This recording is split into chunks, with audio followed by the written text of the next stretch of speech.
Picture this. You've finally made it. The business is thriving, the bank account is full, and everyone on social media thinks you're living the dream. But you're sitting alone in your penthouse apartment, scrolling through messages from people who used to be your closest friends, and they're all saying the same thing. You've changed. You're not the person we knew anymore. Your family thinks you're arrogant now. Your old crew doesn't invite you out anymore. The higher you climbed, the more people started looking at you like you were the enemy. What if I told you that your biggest success will be your loneliest moment? That the very growth you're chasing will turn the people you love most into strangers who resent everything you've become? Here's the twisted part. This isn't some random cruel joke the universe is playing on you. This is human psychology at its most raw and predictable. And it all comes down to a quote from one of history's most controversial philosophers that explains exactly why people will hate you for growing. Friedrich Nietzsche once said, "The higher we soar, the smaller we appear to those who cannot fly." Now, most people read that and think it's some motivational poster nonsense, but Nietzsche wasn't trying to make you feel good. He was telling you a harsh truth about human nature that most people aren't ready to hear. When you grow, when you evolve, when you start flying higher than the people around you, you don't just become different to them. You become invisible. You become insignificant. You become something they can't understand. But here's what's really messed up. And this is where it gets psychological. The smaller you appear to them, the bigger their resentment grows. It's like watching someone disappear into the clouds while you're stuck on the ground, and instead of being inspired, your brain starts whispering, "Who do they think they are?" The human mind has this twisted way of dealing with other people's success, and once you understand it, you'll see it everywhere. There's actually a term for this phenomenon, and it's called tall poppy syndrome.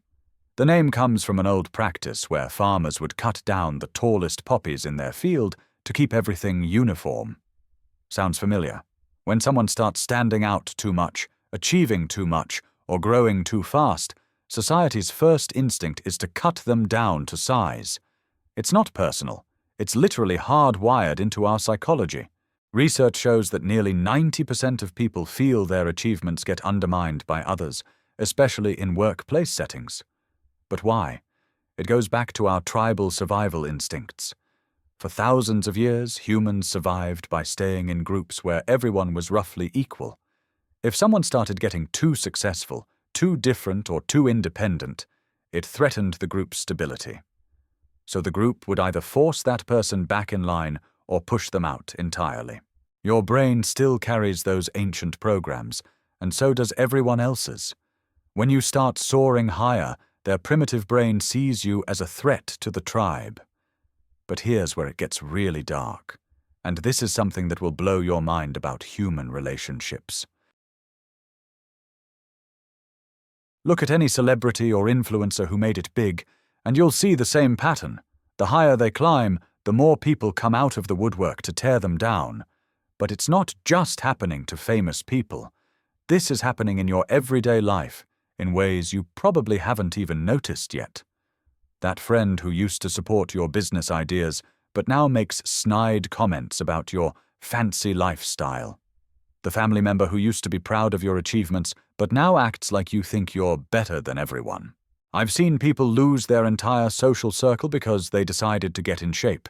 Not because they became arrogant, but because their transformation made everyone else feel uncomfortable about their own choices.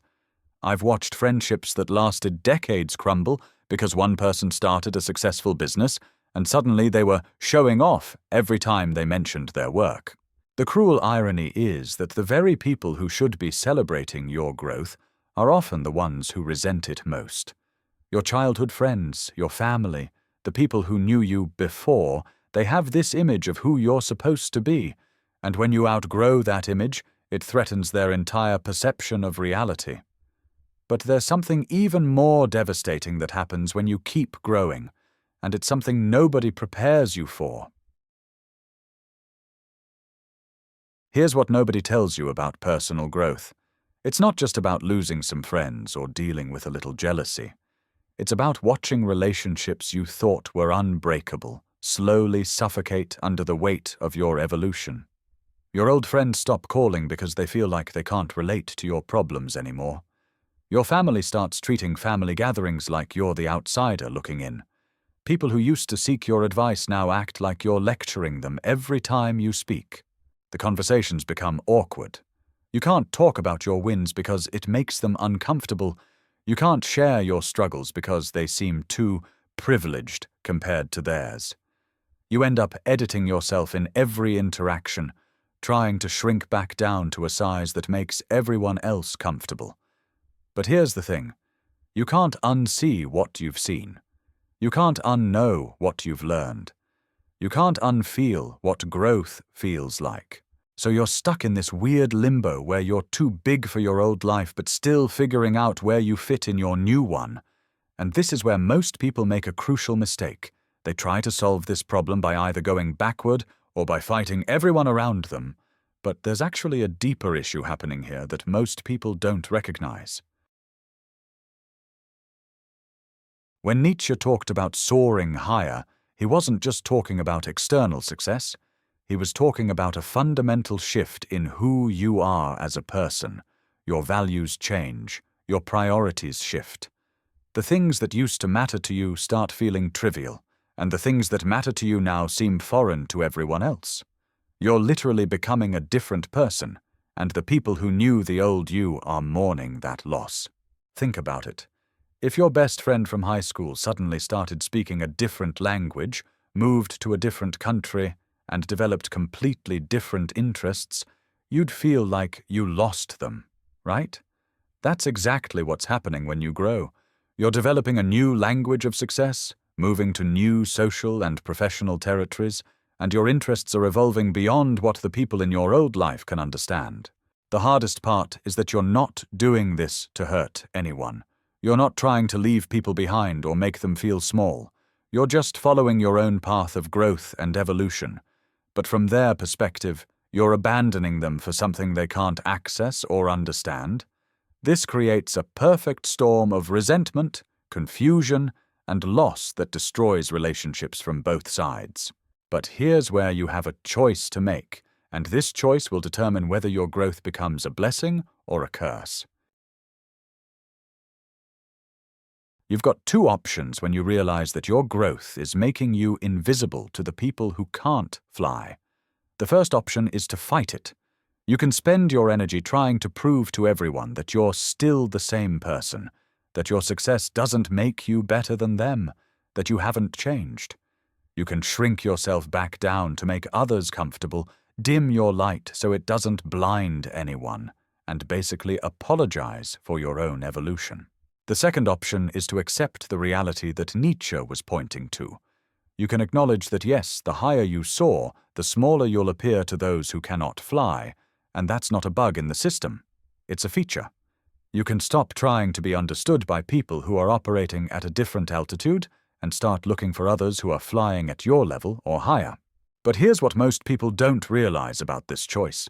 Neither option is necessarily right or wrong. The key is understanding what you're choosing and why.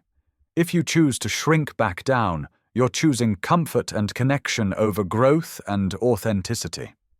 If you choose to keep soaring, you're choosing growth and authenticity over comfort and old connections. The problem is that most people try to have both, and that's where the real suffering begins. You can't fly higher while keeping one foot on the ground. But there's actually a third way to look at this whole situation, and it's a perspective shift that changes everything. Here's the reframe that will save your sanity. Being misunderstood isn't a punishment for your growth. It's proof of your growth.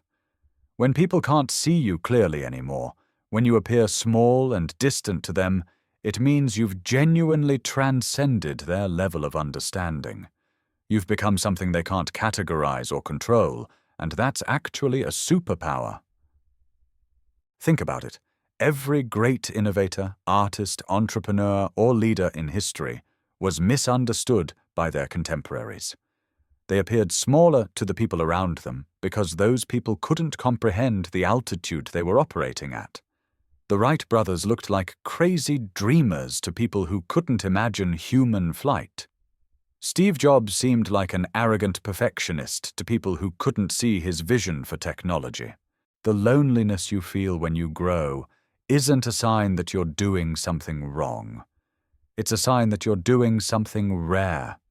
It's the natural result of refusing to stay in a box that other people can understand. And here's the beautiful part. While you might appear smaller to those who cannot fly, you become visible to others who are soaring at your altitude. Your real tribe isn't the people you left behind on the ground. Your real tribe is the other people who chose to fly, who understand the view from up there, who get why you can't go back to living in a smaller version of yourself.